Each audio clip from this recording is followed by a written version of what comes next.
Nu, sincer, bă, băiatul. Asta e răsuflarea. Uite, dacă te uiți bine acolo în stânga, se vede o grotă. O intrare într-o grotă. E o legendă ceva, o legendă urbană.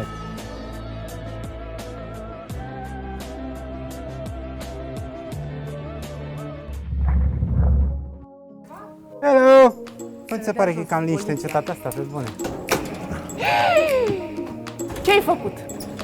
Ce ai făcut? Hai să plecăm! Hai să plecăm! Hai să plecăm de aici! Uite ce mustăți, nu te-am mai văzut de mult. Iată, putem să te tragem un pic de ele? Chiar vă rog. Serios? Ce tare! Numai să nu le robesc. Te-am adus să îți mai tragi și tu sufletul după cât te-am purtat zilele astea. Așa îmi place mie. Și știam că Să mă duc la relaxare. e bună la? Să mă poliți pe toate conflaurile.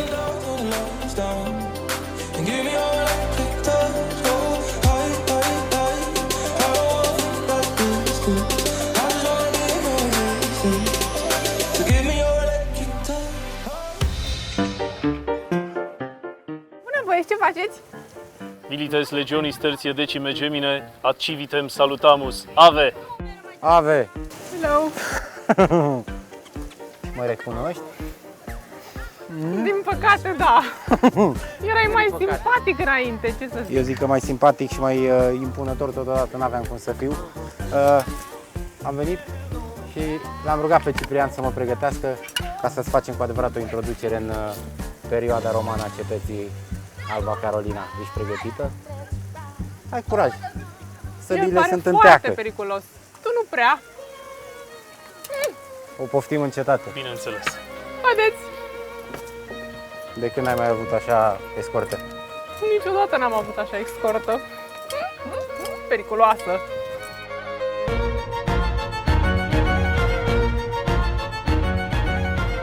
Cea mai mare fortificație din România, cetatea Alba Iulia, este locul în care Andra și George simt cu adevărat că s-au întors în timp.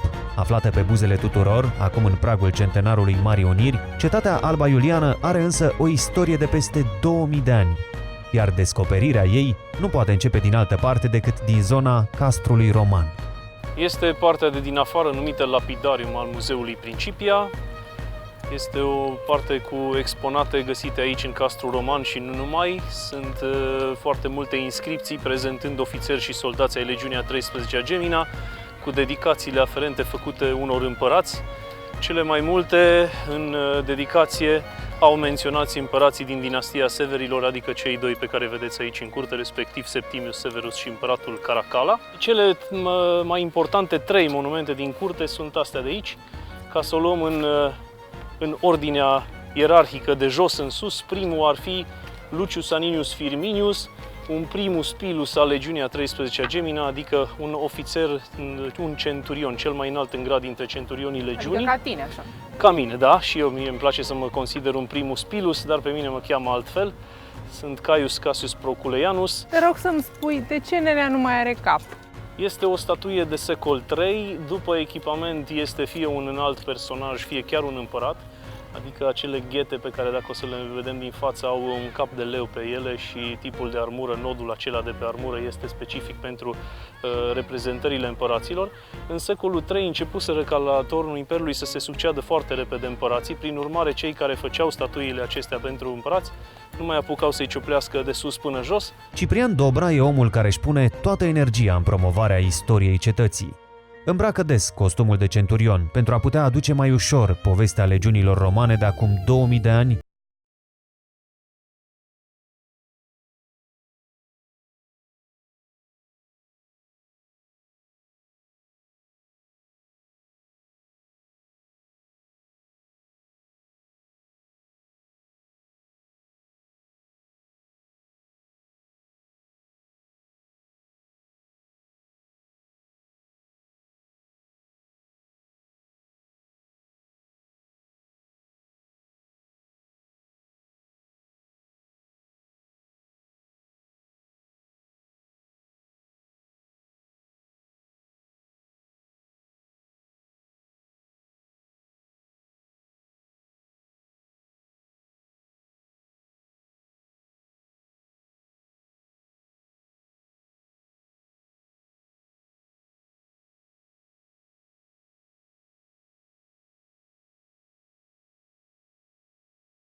Reliefuri care exprimă exact momentele acelea ale începerii construirii cetății. Știu că una dintre porți, dacă nu mă înșel, a fost folosită ca închisoare sau ca... Două, de Da? fapt, și a patra și a treia. A patra este în partea cealaltă a cetății. Amândouă au avut camere de încarcerare, cea de la poarta a patra are 3 camere de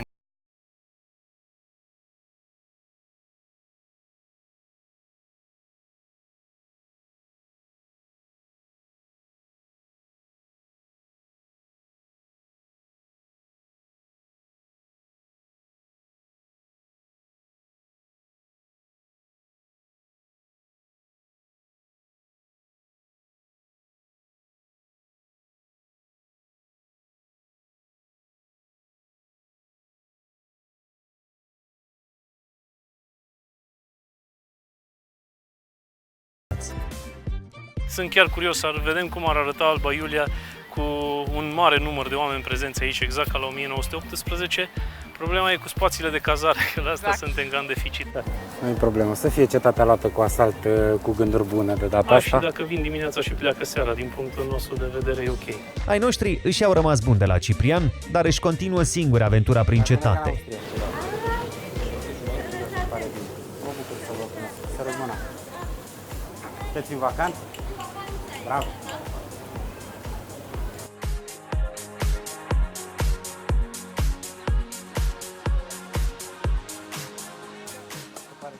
Bună ziua! Cum mergea morsa? Ia hai mă să dăm o bidinea.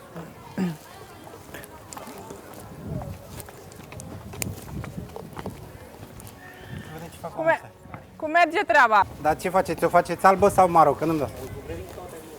Toată bine? Ne pregătim să sărbătorim centenarul? Da. Doamne ajută. Eu sunt George. Știți? Eu sunt Andra, pe mine nu mă știți. De unde știți? Toată lumea te știe. Toată lumea, ia să te văd. Ia. Să te țin Ia. de suc. Hai să te văd dacă știi. Sandra, te rog, învață. Nu, vreau să te văd pe tine. Vreau să te văd pe tine.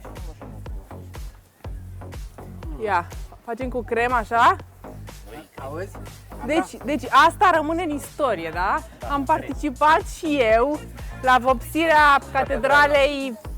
Stai puțin, stai un pic. Și facem aici, așa. Cred că aș putea fi o mică nevastă de Picasso. Mihai Viteazul intră în catedrală cu na-na-na-na-na-na-na-na. Ma? Aș mânca ceva, mi-e foame. Foame ai zis, Sandra? Nu-ți face griji că nu te lasă George nemâncată. Ba chiar a stabilit ceva cu prietenul Toma, bucătarul cetății, de parcă ți-a citit gândurile și alta nu. Era iarba netunsă, musafiri așteaptă.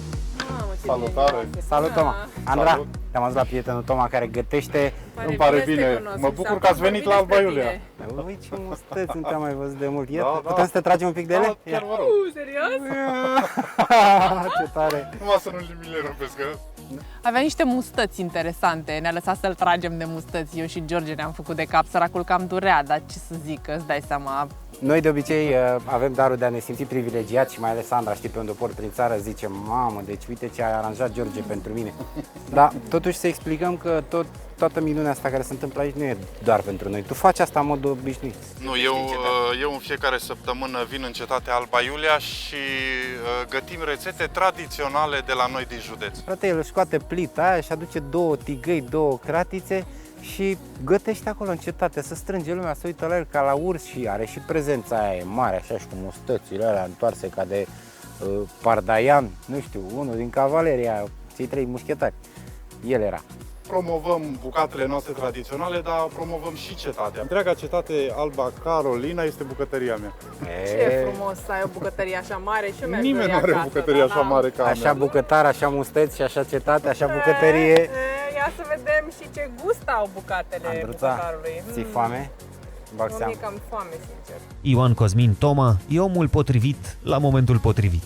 Îndrăgostit în egală măsură de bucătăria și de istoria neamului românesc, a demarat un proiect pe cât de frumos, pe atât de nebunesc. Și ce desfășurare de forțe face șef Toma, care pregătește săptămânal în cetate câte un preparat culinar de centenar. Este un fel de mâncare care sunt sigur că nu ați mai auzit și multă lume nu a auzit de această zamă de mașină. Pune-și un blide să nu stăm cu burta goală. Zamă de ce? De mașină.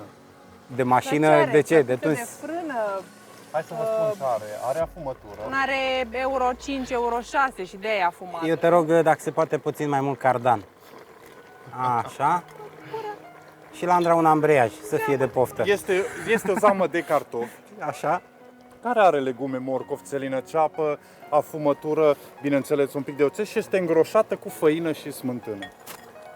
Nu bată cum miroase, Andra. Uite ce lingură ai.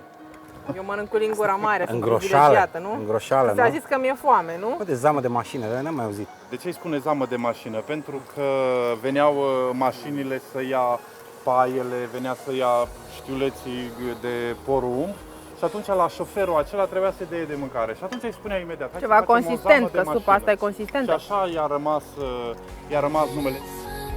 Hai să zic ceva. Eu sunt mai sofisticată și de când am venit, vreau să-mi spui ce-i chestia aia, care arată tare bine.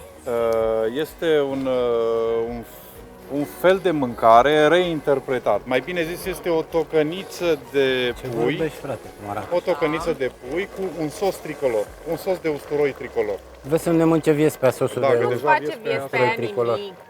Iată. Uite, dacă te uiți, aici este tocana și ce găsim aici, găsim acolo. Asta e aia clasică. Da, asta e tocănița clasică, care este de la moți. Tocăniță din țara Este o moților, rețetă Andrei. din țara moților. Miroase Bineînțeles, îmbătător. avem Cu un paprică, pui de casă, paprică, ceapă, Ardei. ardei, gogoșar roșu. Dar știi ce mai era acolo? Am văzut că a pus. Ce? Aș fi uitat. Că toți suntem în țara moților și roșia montană nu-i departe. Praf de aur, la galben e praf de aur. Bă, bune. Pibuni. Toma, Da, este un praf de aur de 24 de carat. vreau să-mi moj și eu un pic. Ia, uite, mai dă. Dă și pe mai mână. dă pe aici. Așa, și un vezi pic că am și pe niște mână. inele. Vezi că am și ceasul. Dă mai. Așa. Bă, lasă-o, mă, uite, știi câte rețete făcea cu praful ăsta de aur? Putem să facem o pereche de Dumnezeule. cercei sau ceva. Nu, dar nu e ține nicio mâinile problemă. alea, tu nu mai munci, te Nu e rog. nicio problemă. Astăzi lasă-mă pe mine. Haide, poți să tai pe jumate. Da? Așa. Ia ajută-mă tu, Hai. Toma. Tai viespa în două. Să vedem cum arată. Ei, uite că bucătăria tradițională are o șansă să o cucerească pe Andra, care este obișnuită cu desenele în farfurie, să spunem, de la oraș, doar dacă e prezentat așa. Da, știi cum spun eu, pentru că și mâncarea românească oricând poate să bată orice bucătărie internațională. Așa. Și atunci, de ce să nu introducem în restaurantele noastre aceste bucate ale noastre, lăsate de moș strămoși? Ce bine arată. Mai ales că e cu tricolor, frumos, suntem în temă, da? Eu ți-am zis, îți dau un nume. Culinar de centenar. Da, exact. Da, Ce e o dai? idee super. Mâncare. Pe ideea asta, mâncare. De câte ori Mâncare. venim la Alba, Mâncare și iar mâncare. mâncare. Trebuie să te servezi cu un pahar de vin. Hai, te rog, înainte să plecăm, să bem al dălmașul, nu? Îți dau un pahar de vin, Te-ai bineînțeles. săturat, Andă? Uite. Și cum ți-l dau? Hopa! Oh! Le viteze. Mamă! fii atent. Uite. Mamă, Houdini! Vin cu boltă, de asta n-am mai văzut. Hai să-l mai Tot ce se întâmplă în cetatea asta e magic, Andră. La fel și călătoria noastră care nu se termină niciodată. Pa, Toma, hai că cine știe ce ne face Pa, cu aur, pa. cu de-astea, cu ce ne face. Hai mai repede. Fata-mă! Ai luat aurul? Bravo, mamă, bravo. Așa arată o zi plină în capitala Marii Uniri. Orașul acesta prinde viață și pe măsură ce devine mai căutat ca destinație de weekend și serviciile de care te poți bucura sunt dintre cele mai bune.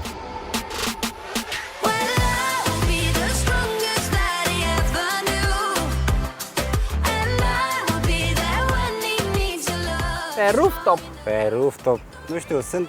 Vrei să mă faci să mă simt ca în București, nu? Da, știu că ție îți plac bistrourile astea cocoțate, cât mai la înălțime cu putință. Am ajuns în capitala Marii Uniri. Aveți ce slogan mișto au? Cealaltă capitală. Și am ajuns și înainte de nebunia aia din decembrie, care va fi în decembrie. Nu știu, mie îmi place că am venit acum. E liniște, am văzut pendelete, ne-am întâlnit cu Ciprian, te-ai îmbrăcat, a trebuit să te îmbraci tu, na, ce să zic, frumos. A avut Toma timp să ne gătească, îți dai seama ce va fi de în decembrie aici? Uite, te-am adus din capitală în cealaltă capitală. Îți place și asta totuși? Da, și îmi place și hotelul unde stăm. Foarte confortabil. Foarte mișto, e renovat. Uite, apropo, eu am stat aici în 2007. Like nothing that I it's gonna change how you feel now. Serios? Da, deci uite, 11 ani mai Și arăta târziu, la fel? nu arăta la fel, era un hotel cum erau toate hotelurile comuniste, uite-te în ce fel e Pe bune? astăzi. Asta n-arată deloc ca fi un n-arată hotel deloc comunist. ca fi. Și uite ce view! Auzi, Ce avem nu e acolo? obeliscul ăla Horea Closca Horea și Crișan? Closca și Crișan și uite poarta, unde Foarte am văzut tare. astăzi de defila gardianul. Ce Și acolo mișto. ne-am plimbat noi cu Ciprian. Ai văzut în restaurant au peretele ăla cu vase de ceramică. N-am apucat să mă uit. Ia să vezi, sunt niște vase de ceramică pe perete care reconstituie forma cetății Alba Iulia. de Nu, am tip văzut Boban. doar cascada aia cu apă așa în lobby, e foarte mișto. Și au și fete drăguțe la recepție. să Ei, bine, na, asta e partea care îți place ție. Alba Iulia e unul dintre cele mai vizitate orașe anul ăsta și lumea începe să-l descopere ca pe un loc bun de mers în city break. Tot m-am venit noi. De Nu ce e chiar nu? city break, asta face în weekend. Noi umblăm de nebune săptămâna întreagă. Vizita la Alba Iulia a fost o experiență de neuitat. La fel avea să fie însă și excursia în micul canion al României.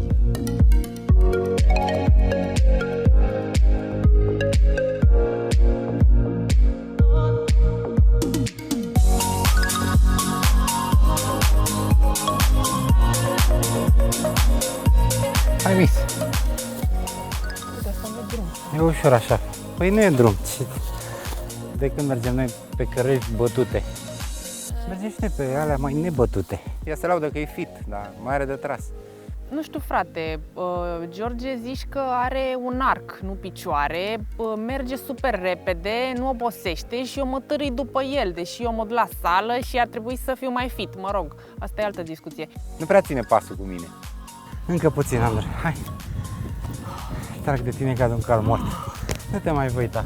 Bucură-te de frumusețea asta. Nu apă cocla urmă, duși, bă, băiatul. Vai, ce frumos e. Ia vină încoace, ia uite cum se vede aici. Ia Nu uite, vine frate. să cred așa ceva. Ha? Hai să mergem, că pică Lasă-mă soarele. să mă uit și eu, Și lasă-mă un acum e pic. mișto. Știi unde trebuie să ajungem? Aici trebuia să ajungem. Stai, doar un punct. Cel mai bine se vede de acolo de sus. Hai, avem un pic. Bă, băiatule, unde m-ai adus? Și l-a sfințit, să vezi cum vine lumina pe rocile astea. Eu nu știam că avem așa ceva la noi în țară. Păi nu avem, Zici că-s turnulețe de nisip. suntem în Arizona, Serios? de Sebeș. Ha, ha. Hai că mai avem un pic, hai. Hai, ce frumos e. Curaj, curaj. Râpa Roșie e monumentală, fabuloasă și am și prins-o foarte tare. Am ajuns acolo la o lumină de asfințit, așa, se vedea incredibil de frumos. Văzut din depărtare, din drumul european care trece pe lângă Sebeș, canionul acesta nu este decât un deal cu formațiuni ciudate de culoare roșiatică. Odată ce te apropii însă, descoperi o rezervație unică în țară, care își merită renumele de micul canion al României.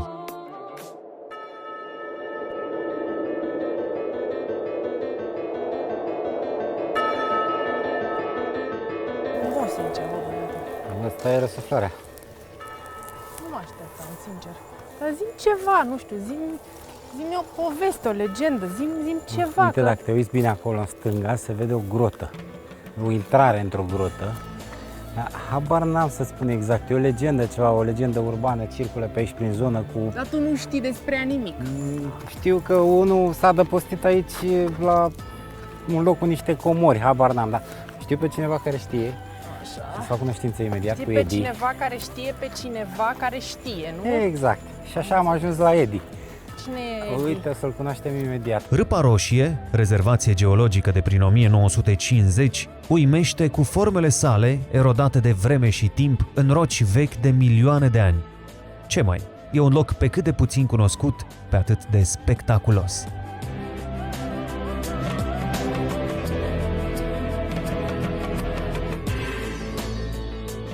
Salut, Edi! Salut, George! Ați sosit? Ce faci, tată? Uite, am mai luat niște cadre acum la asfințit. Bine te-am găsit. Bună! Andra, Pare bine. îmi pare bine să te cunosc. Uite, în mama. sfârșit. Ți-am adus-o pe Mi s-a tot vorbit prietena mea de despre la tine. București. Hai să ne dăm cu toții aici, să avem minunea asta în spate. Wow, cum se vede aici. Atenție să nu vă dezechilibrați. Ea a mai fost prin Ardeal, înțelegi, a trecut pe autostrada asta de nu știu câte ori, dar probabil nu-și imagina că, nu știu, ce vede așa undeva mic de departe, poate să fie minunea asta de canion. Wow, ce Atât de aveți aici. măreț din apropiere, așa e. Foarte frumos. Chiar e un, putem spune, nu? E micul canion al României. Al României. Și din câte am înțeles, e ceva unic în Europa. Deci suntem mândri de acesta. George n-a știut să-mi spună nicio legendă despre el, poate știi. Circulă mai multe legende, nu știm cât de reale sunt. Uite acolo jos, dacă vedeți, e o grotă. Noi, sebeșenii, îi spunem Gaura Hoților și se spune că în secolul XIX un hoț brigand pe nume Solomon s-ar fi ascuns acolo cu ceata lui și ar fi ascuns comori. Eddie Schneider e omul care îi va ajuta pe Andra și George să descopere povestea acestui loc special, de o vârstă cu dinozaurii. Clipurile și fotografiile realizate de Eddie aici i-au lăsat cu gura căscată pe mulți. Nici n-a fost greu. Râpa Roșie e un fascinant monument al naturii. Se vede sedimentarea foarte clară. Datorită... Eroziunii în timp. Nu știu să vă zic singur dacă s-a retras marea, dar știu că a fost la nivel destul de... Te rog eu, vină mai încoace, că este prăpastie în spatele tău. Ce Te rog frumos, drăguță. cine mă mai plimbă prin țară? Te rog normal frumos. ar fi zis. Nu, Hai să-ți fac o poză, mai în spate, priveliștea, de asta vreau să te dai. Hai vină tu la mijloc aici, mai aproape de Eddie și de poveștile lui, pentru că îți povesteam despre el. Omul s-a întors în țară și uite cu ce jucării umblă. Da, iar Jucării de oameni mari. De oameni mari, exact. Ce faci cu asta, Eddie? Exact, ce faci cu ele? Colecționez imagini și îmi Wow, sunt foarte, asta n-am mai auzit-o până acum. îmi sunt foarte dragi aceste locuri. Și unde le ții? Într-o arhivă foarte, foarte În mare. suflet, nu vreau să-mi zici. În minte, da? Alea sunt amintiri, știi? Dar fiecare imagine din asta și fiecare poveste ajunge la rândul ei o amintire, iar tu încerci să le arăți și altora, nu? Exact, și am imagini cu acest loc de acum 100 de ani. Wow. Și avem în arhiva muzeului din Sebeș imagini foarte vechi și încerc să le compar, să văd cum... Arăta la fel acum 100 de ani? Aproximativ. Putem să coborâm acolo jos? Hai, La grotă? Serios? hai, mergem? Da! Măcar să facem o fotografie, nu? Hai, Și Mamă, după, ce Eddie, mergem și la tine la studio? vă aștept cu O să drag. avem onoarea Să asta? vedeți cu mare drag. Băi, mergem și ascultăm. Cine a pus cârciuma în drum?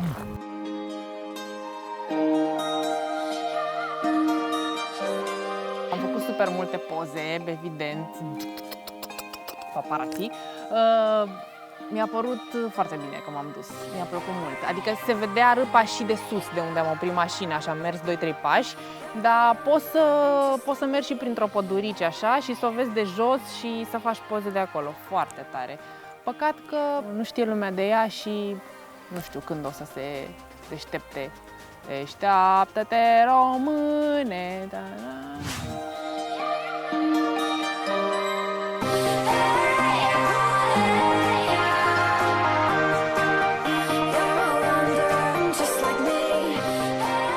Pe lângă dorința de a-și promova plaiurile natale, Eduard Schneider e omul spectacol, pe care te bucuri să-l cunoști mai îndeaproape. Asta dacă ai noroc, pentru că omul este atât de implicat în proiectele din zonă, că greu reușești să-i rupi o bucată din timp.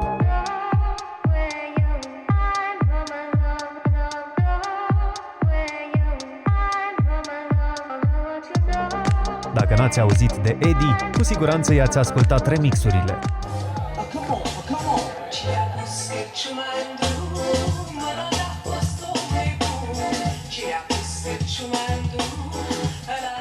Nu știu dacă mai am mișcările din tinerețe, Eddie.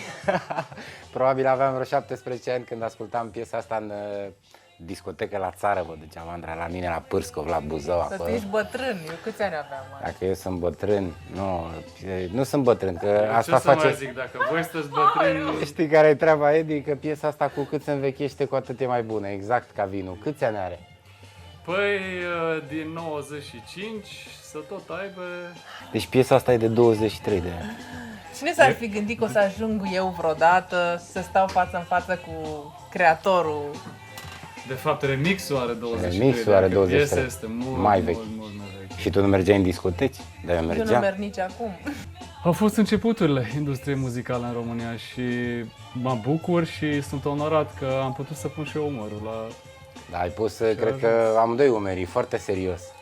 Știi că Edi a fost unul dintre pionieri în domeniul ăsta, adică toată muzica aia dance pe care o ascultam noi atunci în copilăria noastră zbuciumată. Am un album aici cu Am văzut că ai fotografii poze cu vechi, exact. Sataie, Era- ai poze. Era Ca produsă unul. de el. Zine câteva trupe care au trecut pe la tine prin studio. Andrei, 3 Sud-Est, K1, T-Shirt, Genius. Exact. T-shirt, zi o piesă de la T-shirt. Știu, dar Ești ca un înger și apare în noapte. Ca unul. Exact. Aia K1, cu Fată fată verde, cu exact. păr. Genius. E cheful cel mai tare. Tare. Mamă, bine, nu vreau să vă fac Ai să... plecat, lasă-mă papa la mare, ale. Liberă la mare. Exact. Fantastic. Eddie Schneider, mi se face pielea de găină. Pe bune, că l-ascultam în discoteci la 17 ani și să ajung mai apoi la om acasă, practic. Eddie Schneider, da. Super. Mi-am dat seama că e mișto de la Râpa Roșie când l-am cunoscut, dar când am ajuns la el la studio. Wow. Mai faci ce-ți place acum? Că presupun Da. că... Muzica era. Absolut. Cu muzica a fost prima dragoste, să spun așa, după 10 ani de muzică în care am început cu cei tineri și pe urmă am trecut la Direcția 5, Holograf am remixat, Ștefan Bănică. Am trecut, după ce am făcut toate astea, am trecut la vizual și de 10 ani am făcut doar vizual, de 4 ani am înființat acest studio video. Iar ăsta putem spune biroul tău? Ăsta e biroul meu, să spun așa.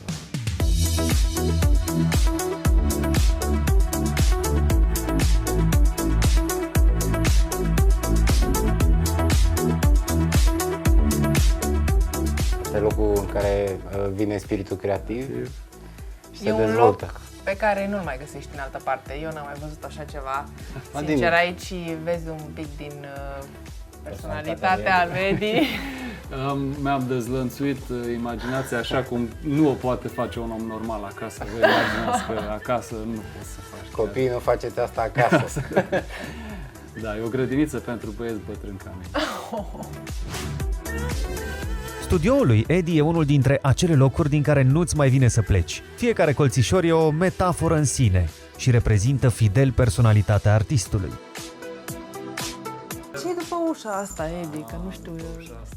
Acolo e altă playground. Ai ascultat vreodată muzică la așa ceva, nu? Old school, adevărat. Da. Ia. După cum spuneam, încă nu e gata. Când va fi gata, această ușă se va deschide pneumatic.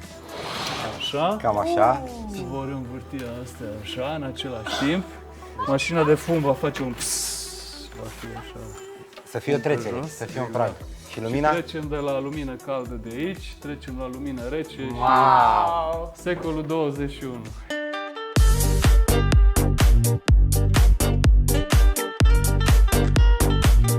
Eddie. Cum e? Asta Ia e să altă vedem. jucărie. Hai să facem un setup Facem un setup. de poze adevărate. Oricum, foarte tare spuneai că vrei să reînvii o parte din lucrurile dispărute din Sebeș. Dispărută din Sebeș sau care și-au pierdut utilitatea, să spunem așa, și de care e păcat pentru că oamenii care le-au făurit, le-au creat, au pus pasiune, muncă și e păcat de ele să ajungă la fier vechi, să ajungă topite, așa că... Ți-am zis că e omul potrivit cu care să mergem la Râpa Roșie și să ne Ați văzut prezintă un fața pic unui om zona. fericit? Asta e? Cu siguranță foarte mulți oameni au plecat fericiți de aici, așa cum o să mergem și noi să lăsăm pe Edi. Plec de aici în gând cu ce scrie pe ușa aia. Nothing great in this world has been accomplished without passion. Fantastic. Nimic măreț în această lume nu a fost realizat fără pasiune, fără a pune suflet. Ai pasiune, dă-ne și nouă un pic. Mulțumesc! Mare drag, vă mulțumesc pentru vizită. Te pupăm! Pa, pa! Pa! Cu greu, dar Andra și George trebuie să-și ia rămas bun. Călătoria lor continuă într-un ținut la fel de frumos.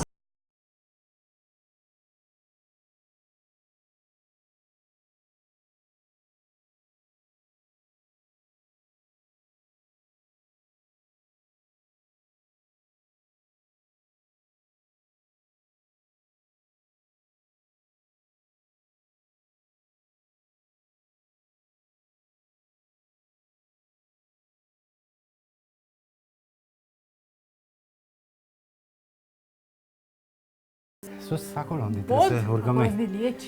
Păi hai să vedem și noi vreo Mă doi. duc în stilieci. Hai, ia ușor așa. Nu mă duc în stilieci. Hai mă, urcă. Hai mă, că n-avem voie. Tu ți-a dat eu voie. Da, Hai, hai, cine hai. mi-a dat voie? Eu sunt custodele cetății de la Cârnic. Ia mergi tu primul. Hai, nu, Hai, tu mergi prima. tu primul. Tu prima, ca să te asiguri, nu de alta. Bă, dar nu înțeleg de ce mă pui mereu pe Dacă mine e la primul. vale. Am încredere în tine. Hai, Andra, hai. N-ai mai urcat. De ce? Vezi că s-a îngustat, s-a făcut mai abrupt. Mi-e frică de lilieci. Tu n-ai păr. Tu n-ai păr, la tine nu vin. Am și eu de un liliac mai firavaș. Ia vezi acolo. Frate, aici e clopotul, ai nebunit? Unde mă bagi? Oh, frate. Hai mă să vezi ce mișto se vede satul ăsta de sus și toată cetatea. Lumină! Mamă, Cred că George a vrut să urcăm acolo că auzise că e mâncare sau oamenii din zona aia știu mâncarea pe acolo. cât am mai clopotul ca să citesc pe cineva? Ai grijă. La cap.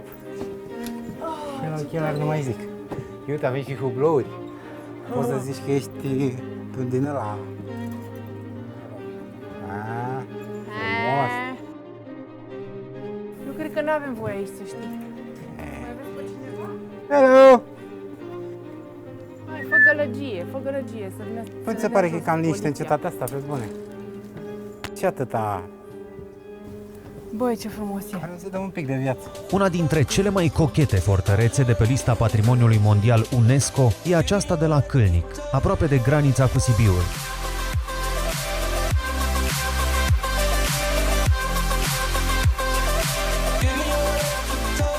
Mama, la ce foloseau clopotele astea în arată? Chemau oameni la luptă, la masă, la ce? Nu știu, dar nu pune mâna. Hai mă, un pic să... Hai mă, nu pune mâna. Auzim și noi un pic, așa Haide, grasul mă, băi, cristalin, hai, îți mă, dai că seama, nu-i un clopot normal, frate, nu din pune mâna. secolul Dacă 16. strici ceva. Ce să strimă, că e pe lanț, nici nu să reușesc eu pe ăsta să-l Dacă mișc strici niciodată. ceva, Mamă, ce lasă-le, mi-ar nu mai plăcea. pune mâna. Hai frate, poate totuși. Uite, date ce... Hai mă, Vezi George, și tu să nu- uite și tu, uite ce frumos e încolo, ia E uite. foarte mișto, vezi să nu vine cineva. Băi, dar te rog eu frumos, cred că deci te rog invers. eu frumos, dar ce vrei să faci? Dar Să aud un pic clopotul, ce ai? ce clopot, dar du-te la altă Ești biserică nebună. și ascultă. Ne dau oameni afară, ne dau oameni afară de aici.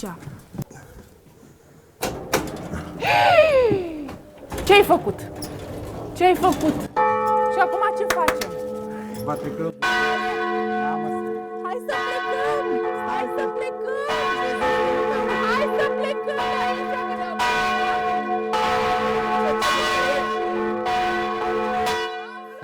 De ce bat clopotele Georgică? Am putea să parafrazăm un nume de film. Nu îmi place să trag clopotul, dar mi-a plăcut ideea că erau alea foarte mari și foarte vechi și am vrut și eu să văd dacă se mișcă lanțul ăla, cum cine se gândea că o să și pornească.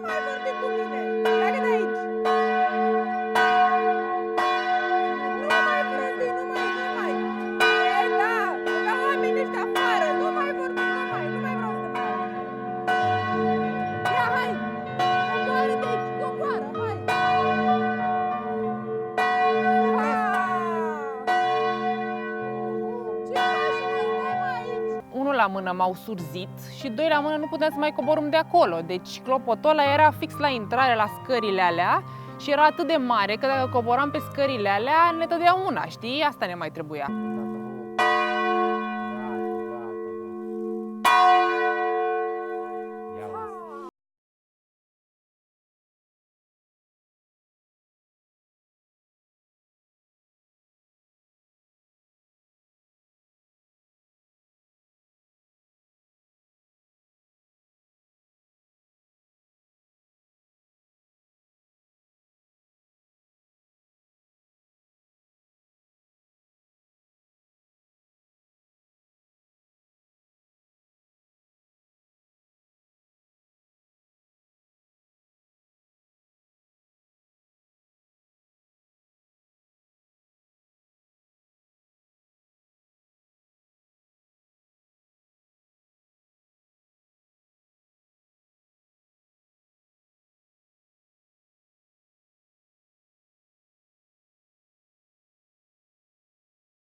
Multe sute de ani.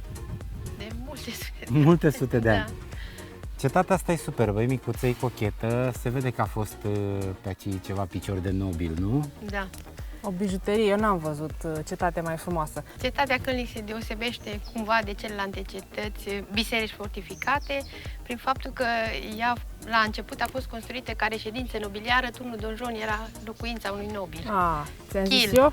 de unde vine și numele de Câlnic, Kelling în limba germană. Deci doar turnul a fost la început? Da, prima construcție, Turnul Donjon. Prin ce an? 1269, secolul XIII. Ce de ani e? S-o Deci, găsește practic, repede. aici era... De socotește tu, nu mă pune pe mine. Deci, practic, 700 de ani. aici era curtea nobilului, să Da. înțeleg. Da. Sătenii nu se stăteau permanent în cetate, doar pe perioada când erau atacați, se retrăgeau în cetate, fiecare familie avea cămăruța lor pentru apărare și pentru provizii. Apropo de provizii, ce e asta? Măr, pădureț? Ce? Măr japonez. Da? Ei mai stați voi de Da. vorbă un pic aici. Nu, dar n-am văzut camere, adică unde sunt camerele morală, ce oamenilor care arhitectură. trăiau aici? Camerele mai sunt pe partea Andra, aia, doar știi ce dulci ruinele și aici deja nu mai simt. Foarte dulci. Mă otrăvești? Niciodată. Asta era tactica sătenilor pe vremuri când veneau atacatorii. Biserica Se serveau cu mere japoneze. evanghelică foloseau sașii din sat pe perioada de iarnă. După ce au plecat după Revoluție sașii din sat, în 1995 cetatea este preluată de Asociația Culturală. Cine are grijă de curtea asta, Codusa? Eu, de flori și mă mai ajută soțul, copiii. Foarte Cum e așa să Bravo. ai grijă de o cetate în care știi că de-a lungul vremii Frumos, generații foarte întregi de frumos. săteni. Foarte frumos, vin turiști și din țară și din afară, Îți mulțumim, Codruță, să te lăsăm cu bine și cu Să plăcere găsim și la vă fel. mai așteptăm la Câlnic. te-am pupat. Mulțumim. Te Mulțumim. pupăm. Haide, hai că se face seară. O destinație romantică ce mustește de istorie și povești.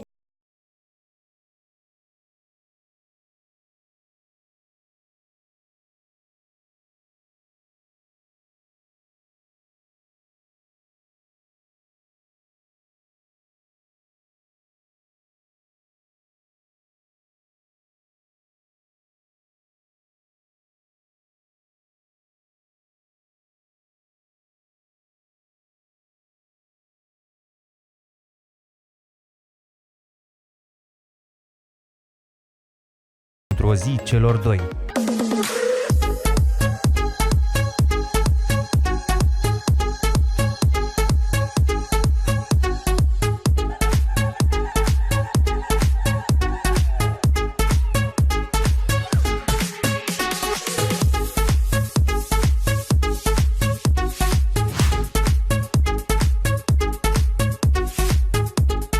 Da, nu mă așteptam.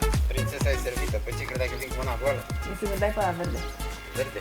Nu știu unde vezi cu verde. Pe la verde. Mă, galben, ăsta e de fructe de pădure, nu vrei? Hai, ia pe ăsta.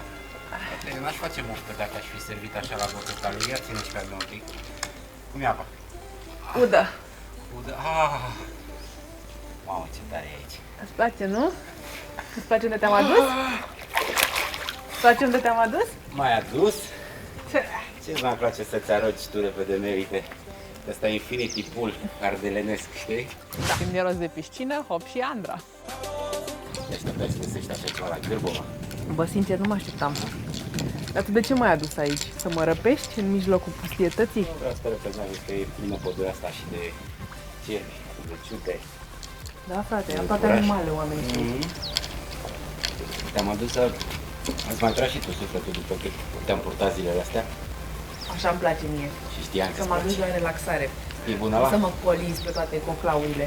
Că-s fructe culese de mine asta. Serios? Când le-ai cules, băi, Azi frate? dimineață. Le-ai cules azi Cred că dimineața. cea mai tare chestie legată de locul ăsta Așa. nu e atât locul în sine, Povestește cât un pic despre locul ăsta. panorama. Locul ăsta e unul special mai prin simplu fapt că e singur in the middle of nowhere.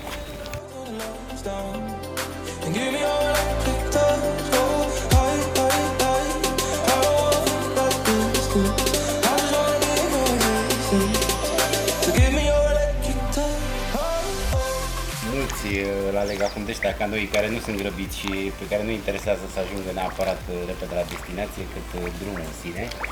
Îl aleg pentru că, uite, îți mai iese în cale o cetate cu Câlnic, îți mai iese în cale o pensiune din asta, o casă bună de oaspeți, care, nu știu, te surprinde încă de la intrare Și efectiv îți stai răsuflarea dimineața, când iei micul dejun de pe terasă de acolo și te uiți ce se vede de jur împrejurul tău.